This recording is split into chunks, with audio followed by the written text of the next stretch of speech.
Señoras, señores, buenas noches.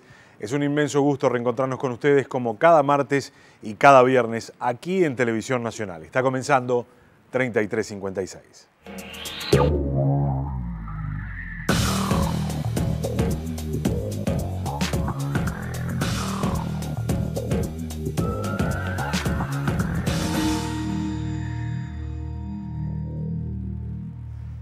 La salud es un derecho humano fundamental. En el Uruguay, desde hace ya algunos años, el Ministerio de Salud Pública decidió no ser juez y parte, no ser policía sanitaria y ser uno de los prestadores de salud. Se creó de esta manera ACE, una organización que se encarga de los sistemas de salud del Estado. Es el prestador público del nuevo Sistema Nacional Integrado de Salud. Ha estado desde sus inicios en la polémica. Este va a ser el tema de esta noche. ACE, cuál es la realidad hoy, cómo ha evolucionado en estos años. Vamos a hablar de algunos de los conflictos por los que ha atravesado y cuál es la perspectiva hacia adelante. Presentamos el tema de hoy en este informe.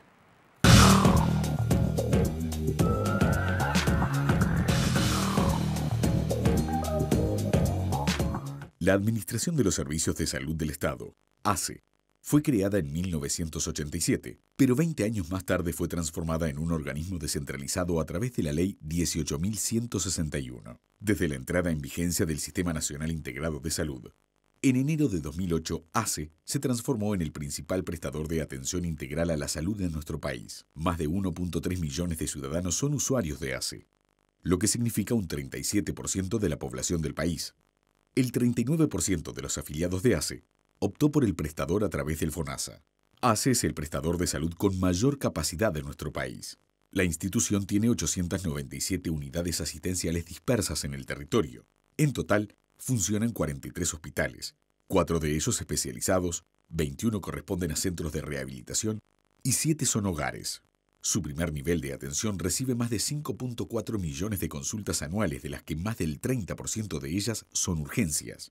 El año pasado se realizaron 57.617 intervenciones quirúrgicas en la órbita de ACE, ya sea en sus propias instalaciones o en servicios contratados por la Administración. El total de camas disponibles a marzo de 2018 era de 5.046, lo que implica una oferta de casi 4 camas cada 1.000 usuarios de la institución.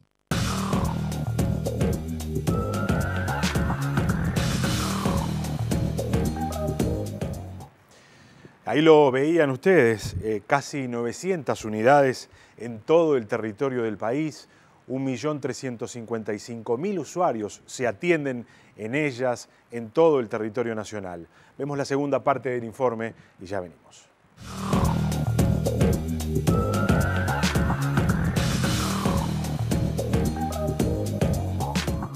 Con la entrada en vigencia del Sistema Nacional Integrado de Salud, ACE se convirtió en el mayor prestador de salud en el país. Al empezar a cubrir la nueva demanda, ACE debió recurrir a prestadores privados para brindar todos los servicios establecidos por la ley. Dos de los rubros en los que más gasta el prestador público en empresas privadas son contrataciones de camas de CTI y traslados en ambulancia.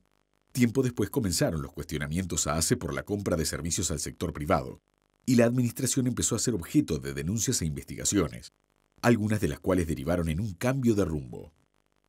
En 2017, con los votos del Frente Amplio, el Parlamento accedió a un pedido del diputado Eduardo Rubio y habilitó la creación de una comisión investigadora sobre la gestión de este organismo.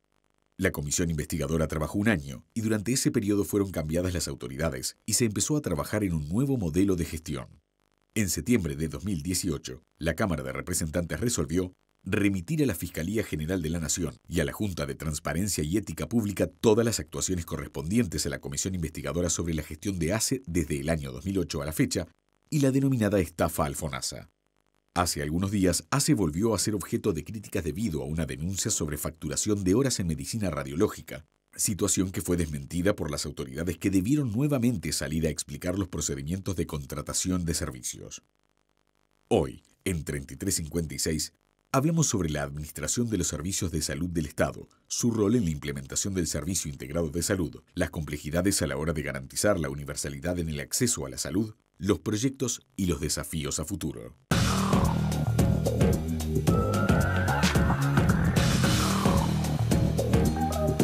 Marcos Carámbula es el presidente de ACE desde algo más de un año y llegará hasta el final de este periodo con varios objetivos para cumplir.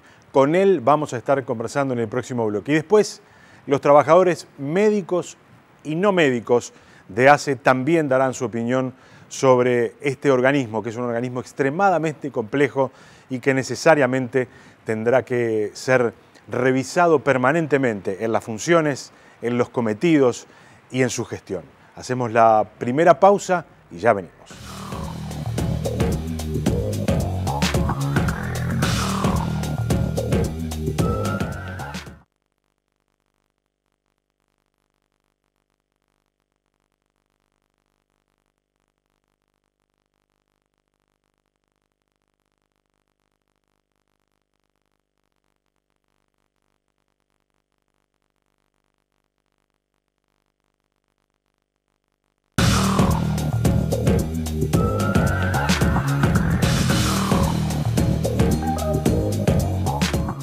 Los servicios de salud estatales atienden a 60.000 usuarios por día en sus 900 servicios y registran 18.000 consultas médicas, 150 intervenciones quirúrgicas, 470 egresos hospitalarios y 50 nacimientos.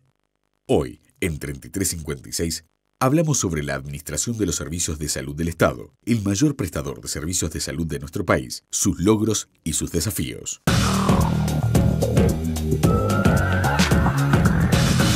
Como les decíamos, desde marzo de 2018, Marcos Carámbula es el presidente de ACE. Gracias por acompañarnos esta noche. Con mucho gusto de estar con ustedes. Había algunos desafíos que eran imprescindibles cuando asumió la actual gestión, porque había problemas. Había algunos problemas que se habían identificado claramente en el funcionamiento de algunos hospitales, fundamentalmente en el interior del país. Rápidamente se comenzó un proceso de profesionalización y de concurso para cubrir las vacantes que iban quedando, en la medida que se entendían que algunos lugares había que ir resolviendo los problemas que allí había. Hubo problemas también con los sistemas de traslados en varios lugares del interior, tanto así que hubo una comisión que funcionó en el Parlamento y que dejó muchas dudas al menos. Las dudas fueron lo suficientemente fuertes como para que el presidente decidiera remover a las autoridades de ACE y nombrar un directorio nuevo. ¿Qué pasó desde marzo del 18 hasta hoy en las áreas donde se cuestionaba mucho la gestión de ACE? Sí, tal vez, Gabriel, antes tengamos que hacer un brevísimo resumen de que nada empieza con nosotros ni nada termina con nosotros. El sistema, como lo decía el informe, el sistema integrado de salud hoy tiene dos grandes patas. Una pata es el sector mutual y la otra es el sector público.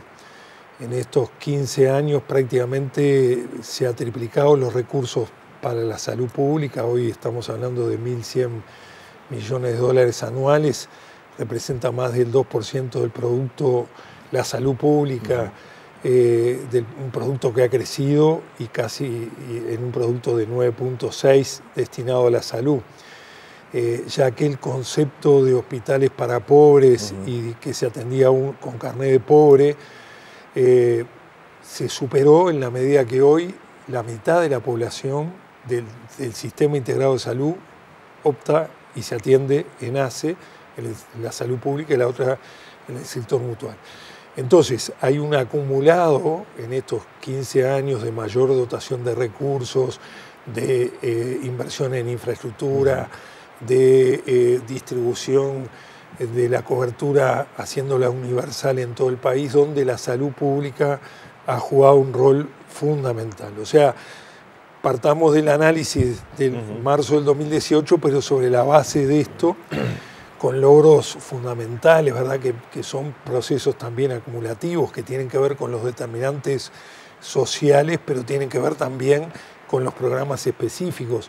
El que el Uruguay tenga hoy una tasa de mortalidad infantil de 6.6 por 1000 es un logro y que habrá que seguir bajando, y se está trabajando en eso, sin duda, de ese proceso acumulativo en materia de asistencia y en particular la asistencia pública.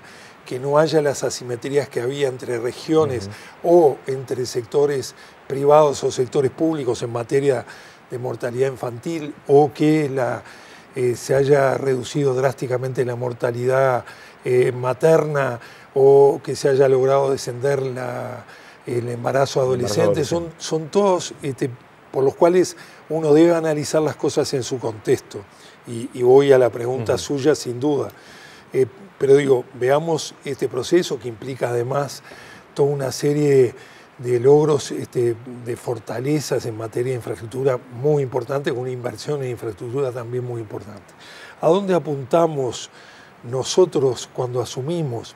Es que a partir de que la población uruguaya sabe y se apropia de que el sistema tiene una fortaleza en la salud pública, yo no puedo ni debo detenerme ahora en lo que yo trabajé 30 años en hospitales de salud pública, lo que eran los hospitales, para dar un ejemplo, Maciel o la Puerta de Emergencia del Pasteur o Sembois, y lo que soy. Entonces, pero claro, cada vez la población aspira, y es lo que aspiramos nosotros, que el sector público sea lo que marque el listón de calidad de la salud pública. Y por ahí empezamos a marcar un poco los objetivos con los cuales nos planteamos. Y en ese sentido abrimos una línea de trabajo con grandes puntos, que fue con los que nos comprometimos cuando el Senado votó por unanimidad la venia de nuestro equipo, algunos temas centrales. Primero, para nosotros un tema fundamental es, como usted lo planteaba, en materia de profesionalización de la gestión. Es decir, pasar a una etapa, y hay diferentes etapas en materia de consolidación de la gestión. A nosotros nos parecía que la profesionalización y el llamado por concurso a los cargos de directores era un paso imprescindible, que en definitiva siempre fue un poco la bandera de nuestra propia fuerza política, el llamado por concurso y asumir los cargos por concurso. No había mayores antecedentes en la salud pública de esto, lo hicimos, no es sencillo, no es un proceso de un día para otro. En la primera llamada a concurso que hicimos sobre 16 hospitales, finalmente con un tribunal muy calificado, que fue el que marcó digamos, el nivel de competencia de quienes se presentaban, hubo 6 nuevas direcciones en hospitales fundamentales como el Pereira Rosell, y en hospitales también en el interior del país. ¿Por qué solo 6 de los 16? De 16. ¿Hay barreras todavía desde el punto de vista administrativo? Porque justamente ese cambio de idea, que la dirección del hospital es por concurso, no había antecedentes, no había cultura mayormente del concurso para dirección de hospitales. Hay una realidad de asimetría. Nosotros hoy los salarios que ofrecemos, salarial. Absolutamente, que ofrecemos para un cargo de dirección de un hospital de primera línea, es muy menor a lo que puede ganar alguien que gerencie en el sector mutual.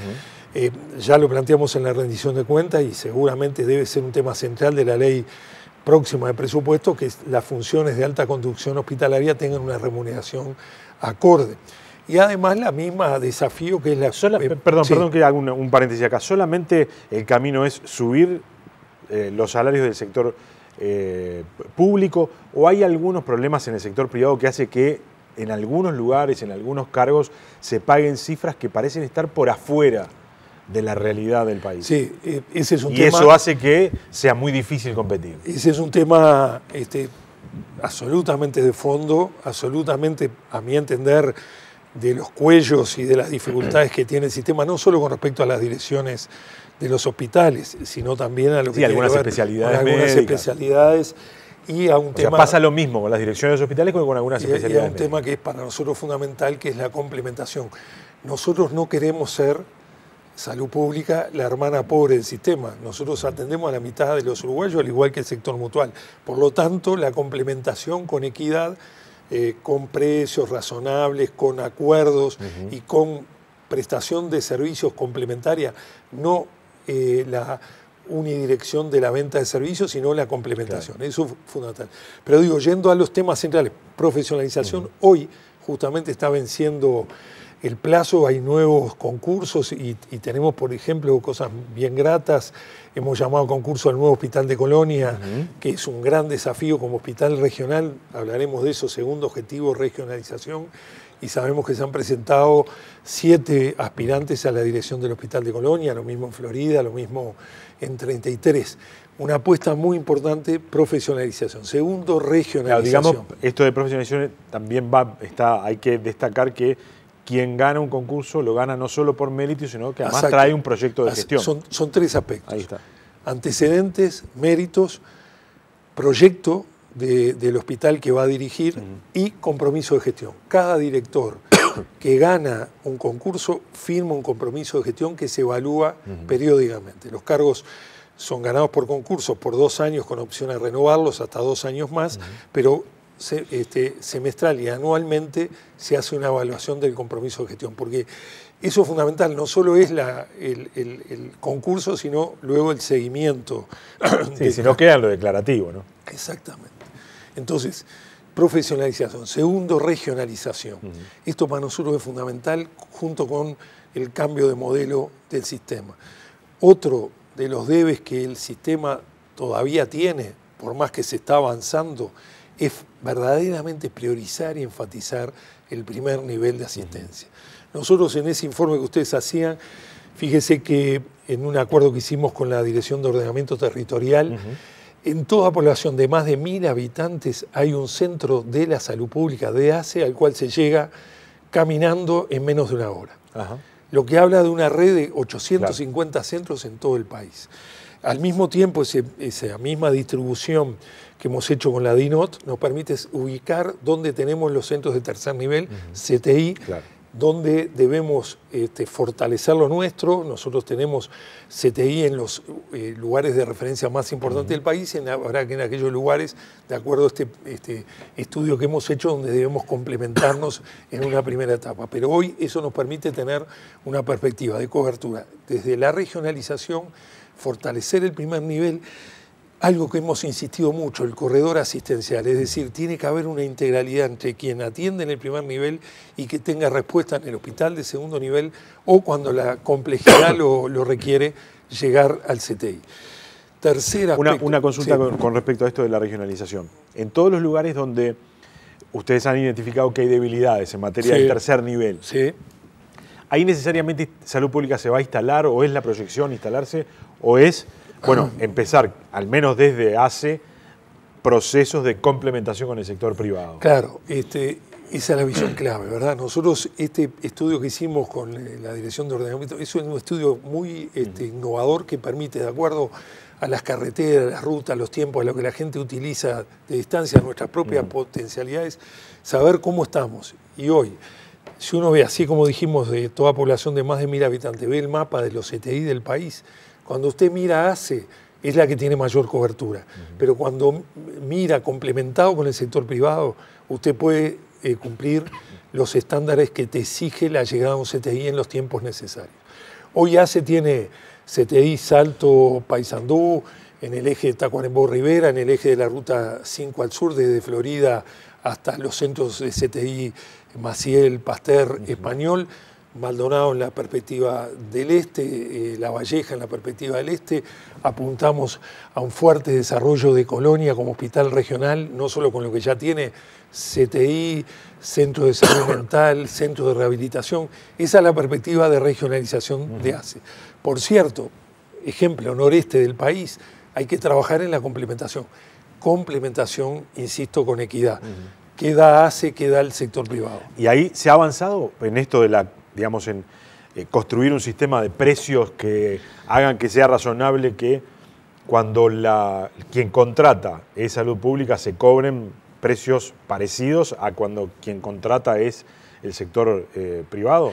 Porque ha habido históricamente ahí un juego muy perverso de algunos actores, fundamentalmente pensando en el interior del país, donde el que terminaba perdiendo siempre era el sector público a favor del sector privado, que terminaba cobrando precios por algunos servicios disparatados, ¿no?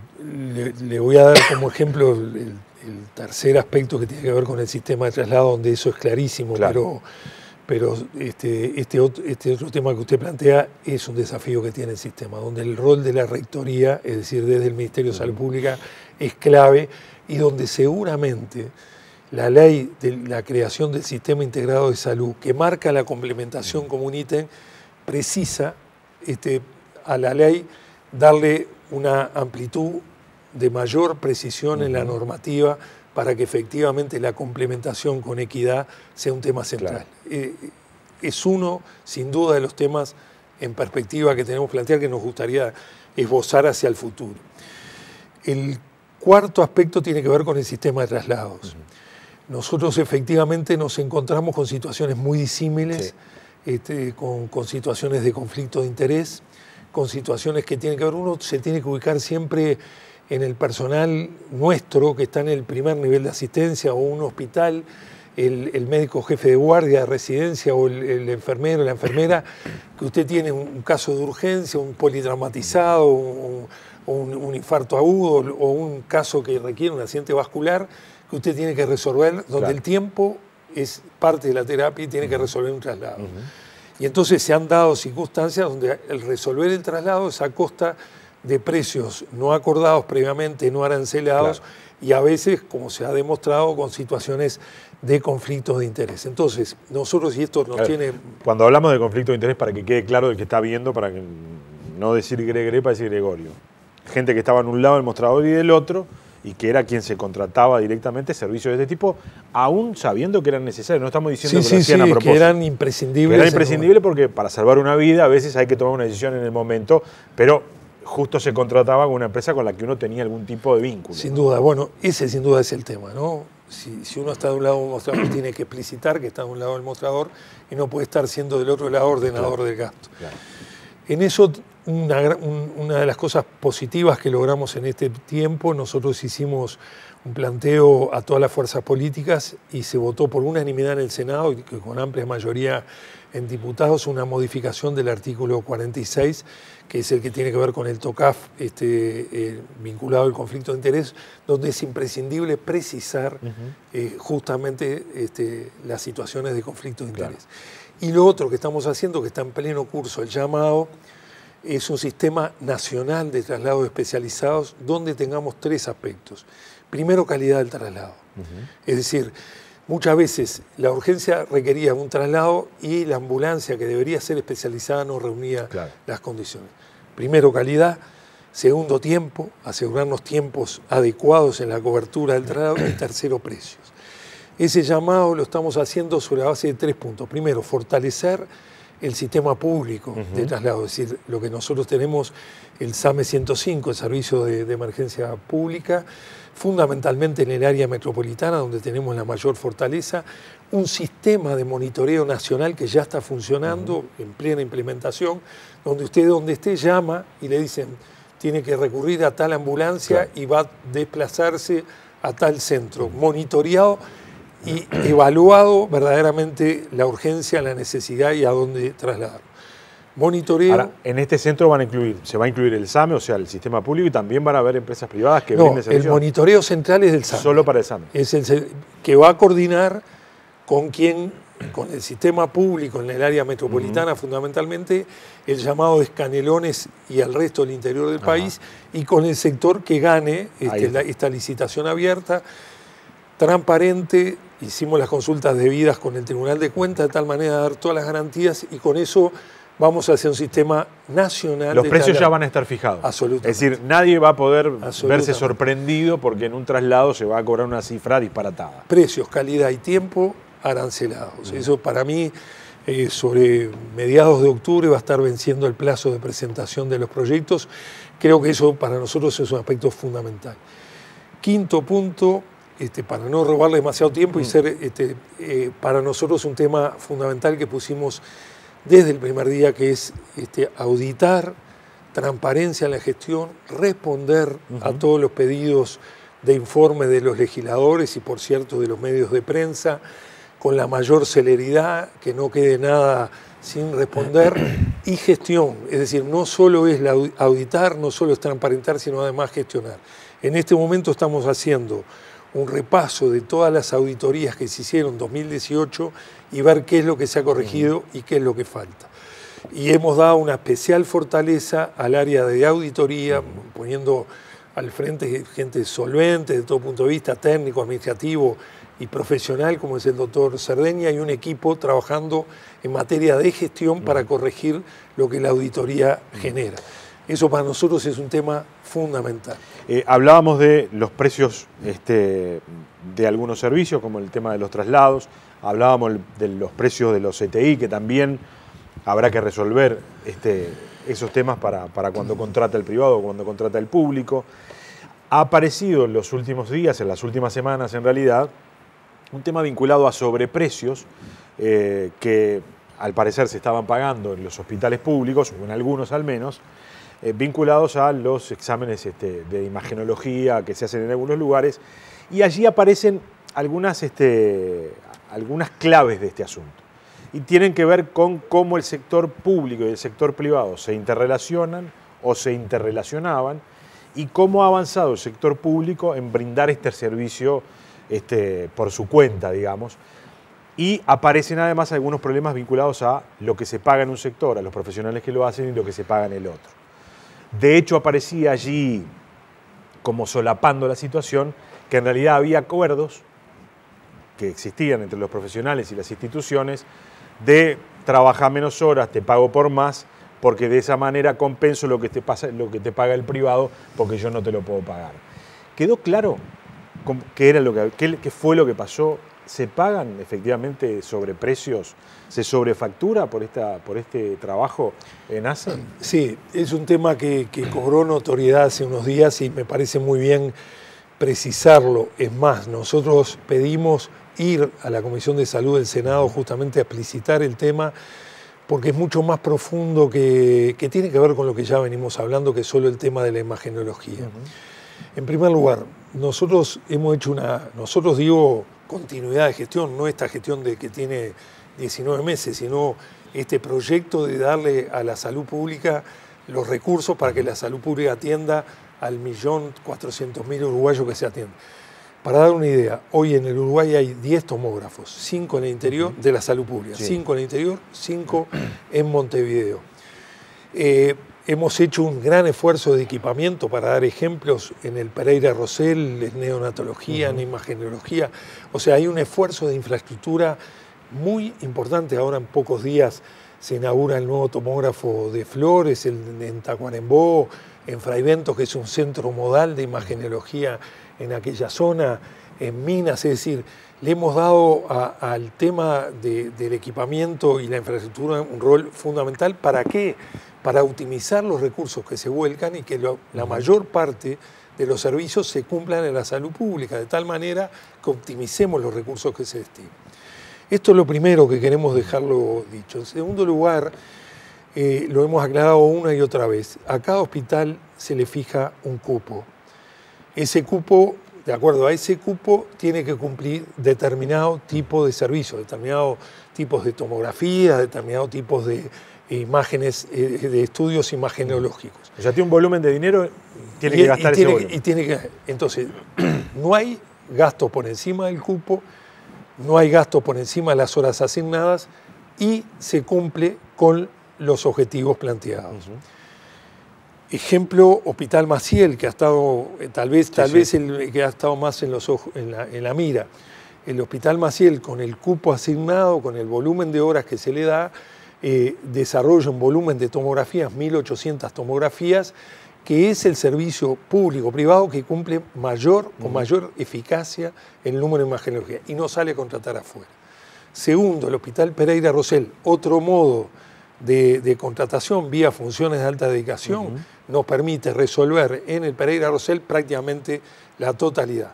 ¿Por qué surge esto? Porque en el Pasteur, también un nuevo tomógrafo, queríamos dotar de los recursos, se hizo un llamado vía algo que nosotros compartimos profundamente con el sindicato médico, vía funciones de alta dedicación, no tuvimos éxito, estamos replanteando, que a eso me voy a referir ahora, es otro modo. No tuvimos éxito por lo mismo, por porque tema hay que ver de precios. y tal vez algunos otros factores en los que estamos trabajando. Fraivento, Centro de Imagenología Regional, nos resuelve toda la región, lo hacemos vía también función de alta dedicación y resolvemos todo allí. Entonces, Tacuarembó tiene otro modo.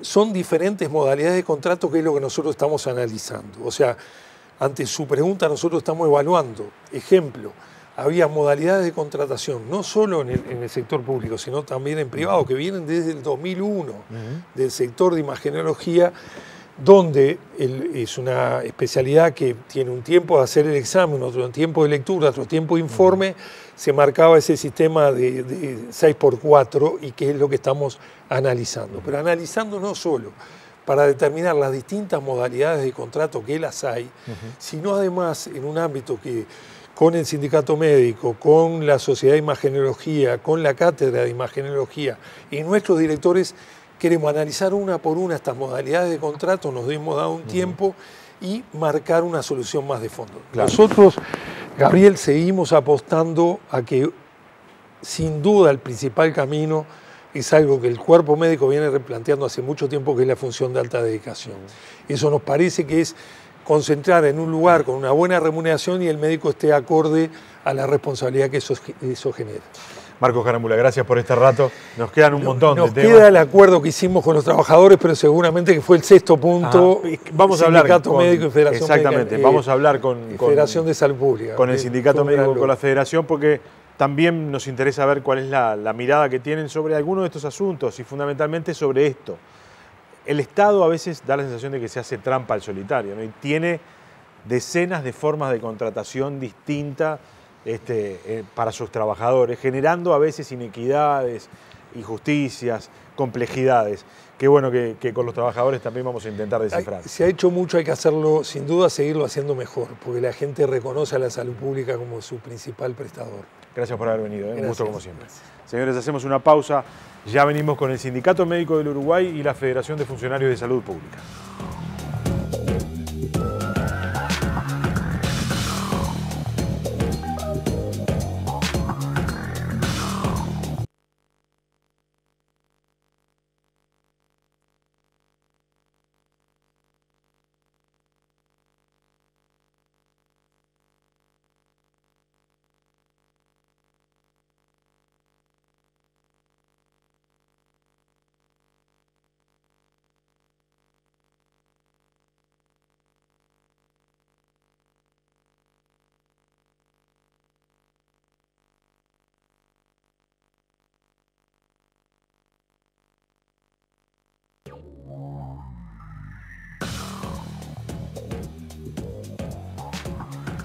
Señores, seguimos. Es un gusto recibir a Martín Pereira, que es integrante de la Federación de Funcionarios de Salud Pública. Gracias por acompañarnos. Gracias a vos.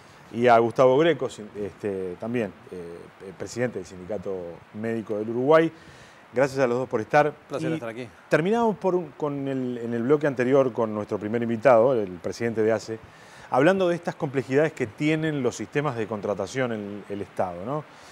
No sé si digamos, pasa lo mismo a nivel de los trabajadores, de los funcionarios de salud pública o de los trabajadores médicos, pero lo cierto es que hay una gran dispersión, hay gran variedad de formas de contratación, algunos problemas de diferencias importantes entre lo que se paga en el sector público y lo que se paga en el sector privado, que generan distorsiones, ¿no? En el caso de la Federación, ¿cómo ustedes observan esto? Sí, claramente es como vos lo planteás, hay muchas diferencias y formas de contrato con diferencias salariales dentro de la misma tarea y misma función dentro de ACE, y si comparamos con el sector privado hay mucho más diferencias y en lo salarial se abre una brecha que hace que las reglas de mercado dictaminen dónde hay más especialistas o dónde hay menos, o se compita en épocas especiales como son las fiestas por tener determinado personal calificado. El privado tiene otras reglas de juego que puede pagar lo que entienda, y ACE se debe reunir a las reglas de todo el Estado. Entonces creo que ahí el Ministerio de Salud Pública debería jugar otro rol para que no hubiera una competición de mercado como es la salud, sino que hubiera reglas claras y llegar a un salario unificado tanto en el sector público como en el privado, y reglas o topeo de algunos salarios. Hablamos de salario algunos de 2 millones de pesos contra algunos de 20.000 pesos nominales. Entonces, dentro del mismo sistema se maneja una gama de salarios que hay que ver cuáles deberían ser y cuáles no, y unificar para que hubiera un laudo único en el sector de la salud. Ustedes que están, digamos, en la primera línea, ¿no?, de atención, son muchas veces quienes son la primera línea de contención. ¿Observan dificultades importantes en los servicios que están vinculados a este asunto? Sí, sí, claro. Muchas veces hay problemas de cobertura por este problema que estamos hablando de la diferencia de un sector a otro, o el pago de las guardias. Muchas veces el privado dice cuánto querés cobrar alguna especialidad cuando tiene una guardia, y nosotros priorizamos, y lo que planteamos es que lo que paga ACE vale lo mismo que el privado, que es la misma plata. Tenemos que terminar con eso de que el sector público antes era de segunda calidad, sino que nosotros queremos que ACE sea el mejor prestador de salud, pero con los trabajadores y no a costa de los trabajadores. Claro. En el caso de los médicos esto es muy notorio, ¿no? Como decíamos, en el caso de los imagenólogos, como poníamos el ejemplo en el bloque anterior, hay algunas diferencias que son insalvables para el sistema público, ¿no? Es así. Es un problema grave. Creo que dentro de lo que resta por hacer con ACE, que es un poco el motivo de la convocatoria de esta charla, es un poco lo que venimos planteando los candidatos a la presidencia en nuestros encuentros que estamos realizando, llevando nuestras propuestas. Este es un tema clave, este es un tema central. Partimos de la base de que ACE es un organismo descentralizado, está inscrito dentro del artículo 220 de la Constitución y que se maneja con criterio con el derecho público. El derecho público impone unas restricciones tales que hacen que a la hora de gestionar los temas asistenciales nos trae este tipo de complicaciones por todo lo que implica, porque debe remitirse a un presupuesto que se discute periódicamente, a la voluntad política, a la rigidez de que no se puede contratar personal. Claro. Hay una serie de restricciones y de un encorsetamiento burocrático que es muy difícil dar respuesta dinámica a los problemas asistenciales y a los problemas de competencia en el mercado laboral. Esto es claramente uno de estos problemas. ¿Cuál es la herramienta que ACE utiliza para ser competitivo en el mercado laboral? Comisión de apoyo. Claro. Comisión de apoyo, donde tenemos miles de vínculos precarios, eternizados, que no hemos logrado tener ni la voluntad ni los consensos políticos para ir hacia su cierre, o por lo menos en su horizonte temporal, termina siendo una herramienta que a través de estos manejos, pero que no dejan de ser irregularidades administrativas, logra poner en igualdad de condiciones un sector con el sector privado. Y no puede ser así, porque el fin... O sea, hay un problema de diseño institucional entonces también, ¿no? Es absolutamente claro ese tema, y para nosotros es clave, por lo menos en la visión del sindicato médico, una perspectiva de una profunda discusión, además de todas las cosas que el doctor Carámbula había manifestado, del diseño institucional y de la estructura jurídica de la institución. Porque se trata de acomodar la situación a las herramientas que se tienen, que dan hasta acá. Pero es mucho más compleja la realidad, sobre todo para este monstruo que asiste 1.300.000 usuarios y que tiene que marcar los estándares de calidad del sistema. Sin duda que tiene que hacerlo. Decía Carámbula en el bloque anterior, se ha avanzado en infraestructura, se ha logrado mejorar algunos de los servicios que históricamente daba la sensación que estaban relegados en la salud pública. Se ha mejorado la infraestructura, la hotelería, bueno, se ha incorporado mucha tecnología. ¿Cómo ha sido digamos, lo que se le ha asignado, la importancia que se le ha asignado a los recursos humanos en la salud pública, y no al recurso humano médico, ¿no? Al resto, a todo el resto de los trabajadores? Creo que esa es la pata que le falta a todos esos avances que vos planteabas. Se reconoce y se ve más que nada en el interior del país cuando uno sale a recorrer el avance del hospital, en las policlínicas, en las distintas zonas rurales. Ha avanzado mucho, la tecnología ha avanzado. El Ministerio debe regular el uso de la tecnología, porque los privados muchas veces compran y después preguntan al Ministerio si están habilitados o no, imponiendo presión, pero la pata de los recursos humanos es lo que le falta en la planificación. Lo hemos conversado y denunciado al directorio. Se abren nuevos servicios, se avanza en tecnología, sin la formación de los trabajadores y sin la cantidad suficiente de trabajadores. Cuando el Ministerio plantea a los 10 años de la reforma había un faltante de casi 3.000 funcionarios dentro de todo el sistema y en su mayoría eran... ¿En qué áreas? Dentro de ACE y en el áreas no médicas, en el área de licenciado de enfermería, en el área de enfermería, son los principales faltantes que se tiene dentro del sistema de salud para brindar una salud que sea de primera. Nosotros, como te decía hoy, queremos que ACE sea el mejor prestador, estamos en todo el país, casi 900 puntos de atención, pero ha ido avanzando lo que es la infraestructura, pero no ha sido acompañado con el crecimiento de personal necesario para que se pueda atender realmente con la calidad necesaria. ¿Se cumplen con los estándares, digamos, de cantidad de enfermeros por paciente o por cama? En algunos hospitales sí y en otros no. En el interior del país es muy complicado a veces el cumplimiento de esa relación. Nosotros venimos peleando para que cada hospital tenga su estructura mínima de funcionamiento y de ahí para arriba empezar a mejorar para tener una atención de calidad. No es lo mismo atender a 10 pacientes un enfermero con la contención que tiene que darle y el trabajo, que es ese trabajo invisible que se ve, que no es solo dar la medicación y controlar. Muchas veces no tienen acompañante, no tienen servicio de acompañante tampoco y hay que contener al paciente en la parte humana del trabajo, que creo que es lo que hay que valorizar. Y si vos tenés que atender a 10 es una manera, si tenés que atender a 30 es otra. Vas a controlar, dar la medicación, pero el trato y la contención que necesita el usuario cuando está enfermo muchas veces no lo tiene, porque muchas veces es contener al usuario y muchas veces contener también a la familia y explicarle los procedimientos que uno va realizando. A ver, hablaste de 10 y de 30, no hay tal dispersión, fue un ejemplo. Hay tal dispersión, sí. ¿Sí? Hay compañeros que terminan atendiendo a 30 pacientes y compañeros que eso es humanamente imposible. Se los atiende lo mejor que pero además no solo humanamente, sino que además uno está corriendo riesgo de que sí, claramente, esté prestando mal un mal servicio. Y el estrés que genera sobre los trabajadores, tener que estar trabajando al límite porque un error de un trabajador de la salud puede terminar en un desenlace fatal. Entonces, el cuidado y el tratamiento hacia el trabajador es lo que le planteamos al directorio de ACE cuando se aumenta servicios, que felicitamos el aumento y esperemos que se siga aumentando mucho más lo que son los servicios de ACE, pero tiene que ir acompañado de un crecimiento de servicios. El Hospital Pasteur, excelente de emergencia nueva, bloque nuevo, pero no podemos funcionar con todas las salas porque no se calculó el personal necesario para atender en todas las salas del bloque nueva que se habían abierto. Entonces, eso es la planificación y la mala gestión que vemos cuando se planifican las obras y no el personal que tiene que ir acompañando el crecimiento edilicio y mejora de estructura y de tecnología que han tenido los hospitales de ACE. ¿Pasa también con los médicos esto? Es decir, se crece a la hora de brindar servicios, hay más, digamos, cada vez más servicios que se prestan, pero ¿faltan médicos o hay médicos que, dada el multiempleo, también se generan problemas ahí en ese sentido? Sin duda que sí. El problema es tan grave, por no decir más grave, que lo que describía Martín en el sector no médico.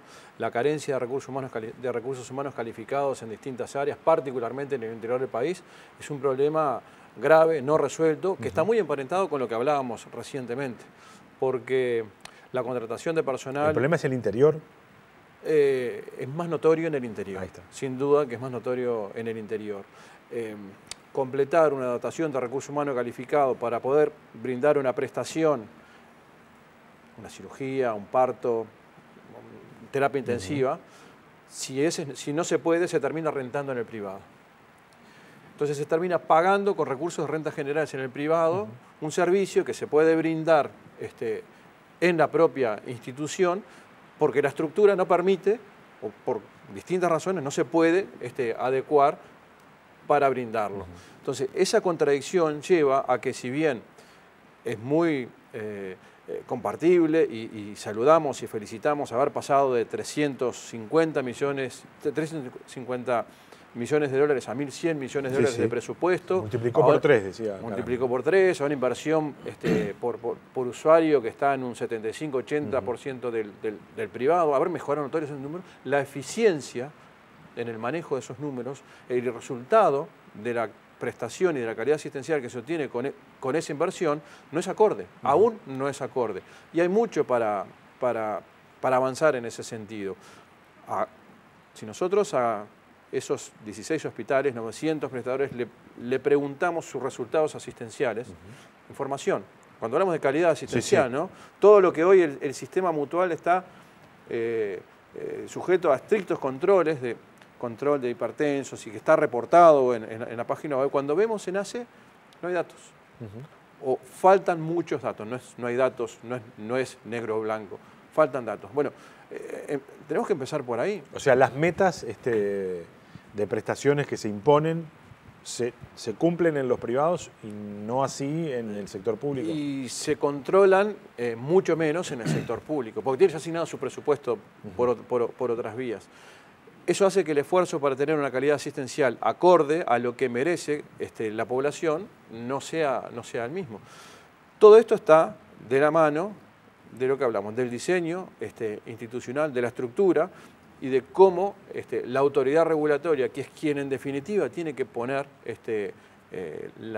marcar el camino en salud en el país, toma las riendas y hace que se cumplan. Porque realmente la complementación es un capítulo enorme en todo este tema. No todos los prestadores pueden dar todo en todo el país. Ya no se puede sostener. No, pero además no sería razonable. No sería razonable. Una discusión de fondo que es si esos 1.100 millones que ha subido el presupuesto realmente quedan en ACE. O si con esa plata financiamos una parte se van mutualistas que son deficitarias y que se son mal gestionadas. Esa discusión en el próximo presupuesto hay que ponerla arriba de la mesa, porque el presupuesto que tiene ACE ha crecido y con el presupuesto que tiene tendría que ser 10 veces mejor a lo que hoy se va. Hoy se fugan fondos al sector privado, hay que comprarle camas, hay que comprarle servicios, hay que comprarle traslado para que puedan seguir existiendo. Entonces la discusión es realmente blanqueemos esa situación, si necesitan asistencia financiera, o sea que entonces el Poder Ejecutivo lo diga. No es que sean tanto más eficientes, sino que terminan beneficiándose. Hay asistencia del sector público, con la compra, los traslados, lo que planteaba el doctor Carámbula. Hay que fijar precios de máximo y mínimo y que no sea que las reglas de mercado jueguen a regular los precios. Un traslado en el este sale una cosa en invierno y sale 10 veces más en verano. Entonces no puede ser que ACE tenga que tener la billetera para pagar lo que el privado entienda y le parezca, porque hay veces que no podés ponerte a discutir el precio. Hay que hacer una cama CTI y si sale 10 pesos, sale 10 pesos y si sale 100.000, sale 100.000, hay que pagarla porque hay que salvar esa vida. Claro. Entonces la discusión tiene que blanquearse, el poder político tiene que discutir y el ministerio tiene que jugar otro rol que no ha jugado, es de presionar a las corporaciones. Sabemos que es difícil, pero si no se presiona a las corporaciones y se fijan reglas claras de juego, ACE siempre va a terminar asistiendo al privado y damos una discusión falsa sobre el presupuesto que tiene ACE y cuál debería ser la calidad de asistencia, que es lo que todos los trabajadores queremos. Queremos trabajar en condiciones que la calidad asistencial sea la mejor y no que porque te atiendas en ACE tengas una menor calidad, sino que sea una salud igualitaria en todo el país y con la diferencia que hacíamos de Montevideo Interior es claramente notoria. Faltan especialistas, servicios, traslado. En un país tan chico como Uruguay no puede ser que si estás del Río Negro para abajo tengas más posibilidades de vivir que si estás del Río Negro para arriba. Entonces esas discusiones tienen que blanquearse y discutirse en los presupuestos para que los 1.100 millones queden dentro de ACE y se haga complementación de verdad y no compra de servicio a demanda de lo que el sistema privado quiera, ¿no? Claro. Es necesario esto de ir hacia una regulación más estricta de precios, de servicios. Esto que decía Carámbula también de no estar de los dos lados del mostrador, que ha sido una práctica muy habitual históricamente. Es así. Creo que uno de los grandes desafíos que tiene el país por delante con el tema salud, que no está en la agenda de debate, hoy no está en la agenda de debate, es pensar la salud del futuro y pensarlo en términos de salud o de sanidad. Ya no es razonable pensar en términos de la salud privada, la salud pública. Yo tengo mi mutualista o mi seguro privado que me da todo y eso es una suerte de estándar de nivel social. Hoy tenemos que pensar con otra cabeza. Lo que tiene que guiarnos es que la salud uruguaya, como tal, pública y privada, tenga estándares de calidad acordes a indicadores internacionales. Y eso requiere un ejercicio intelectual y de negociación y de debate muy importante en la cual dejemos de poner los intereses corporativos de todos y de cada uno de los actores del sistema y miremos un poquito el futuro y miremos objetivos mucho más globales. No es razonable que se tengan 2 maternidades cuando hay 2 nacimientos por día en una ciudad. Lo que pasaba en Florida, por ejemplo, ¿no? Pero el punto está en que si dejamos a que eso lo resuelven las reglas de mercado, siempre salud pública va a perder. Creemos que lo que se necesita es una ley marco de complementación nacional que establezca claramente las reglas de juego de una complementación en los cuales nadie pierda y todos ganen, pero que los recursos sean usados con la mayor eficiencia posible. Que claramente el sector privado tiene mayor desarrollo e infraestructura en determinados sectores y claramente ACE lo tiene en otros. Hay que complementarse. Pero eso requiere, realmente voluntad política y un liderazgo en la negociación que hasta ahora no hemos tenido. ¿Cómo ven el futuro, las perspectivas? Estamos en un proceso electoral, no podemos soslayar eso. Hay propuestas en este sentido de quienes hoy están en el gobierno y pretenden mantenerse y de quienes tienen posibilidades de avanzar y de transformarse en gobierno en el próximo periodo. ¿En qué punto está esta discusión? Bueno, se ha conversado con los candidatos o precandidatos en su momento cómo veían el sistema. Cuando lo hicimos estaban en un momento de precandidaturas, acomodando los programas. Hemos visto algunos planteos con preocupación, tanto los trabajadores estatales, que también incluye a los de ACE, como son los planteos de Ernesto Talvi de no cubrir vacantes.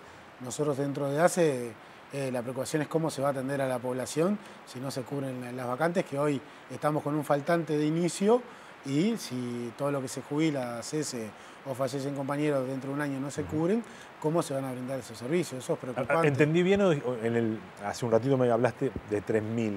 Sí, exactamente. 3.000 funcionarios faltaban. Faltaban 3.000 funcionarios dentro del sistema de salud, que en su mayoría eran dentro del sector público, para lograr los estándares de lo que se refería a Gustavo, de llegar a una atención de calidad igualitaria en todo el Uruguay, no dependiendo de dónde te atiendas, la calidad que se tengan.